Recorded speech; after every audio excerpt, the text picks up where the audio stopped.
ربنا سبحانه وتعالى أراد إنه يعلّمني بقى درس ويعرّفني إن الأقدار بإيد ربنا سبحانه وتعالى، وإن ربنا دايمًا ترتيبه هو الأحسن. أنا اتخرّجت من كلية الطب سنة 2006 وكنت من أوائل دفعتي، وكان ترتيبي على الدفعة رقم 15، وطلبوا وقت التعيين بتاع الجامعة أول 15 واحد يروحوا علشان يتعينوا. قُلت أنا رقم 15 فالحمد لله أنا لحقت تعييني جامعة وهابقى أستاذ جامعة. رُحت لقيت عميد الكلية بيعتذر لي وبيقول لي: لأ، أنت مش ال15، أنت ترتيبك ال16. قُلت له: إزاي يا فندم أنا ترتيبي رقم 15 على دفعتي؟ قال لي: لأ، في حد من الأكبر منك بترم واحد نزّلناه عليكم في الترتيب بتاع الدفعة بتاعكم، فبقى أنت رقم 16 وللأسف مش هينفع تتعيّن معانا في الجامعة.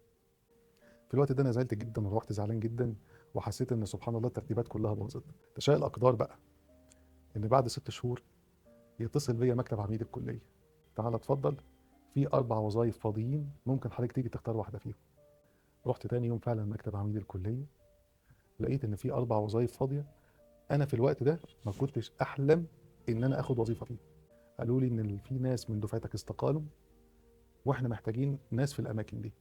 سبحان الله، ربنا أراد إن أنا آخد جراحة العظام لمّا اتأخر 6 شهور، لو أنا مستعجل وعايز أبقى مع دفعتي في ال6 شهور اللي عدّوا وأبقى بدري، كنت أخدت حاجة غير جراحة العظام، وأخدت حاجة أكاديمية ما كنتش مارست الطب بإيدي، ولا اتمتعت المتعة اللي أنا اتمتعتها قبل ما كنت بامارس الطب بإيدي.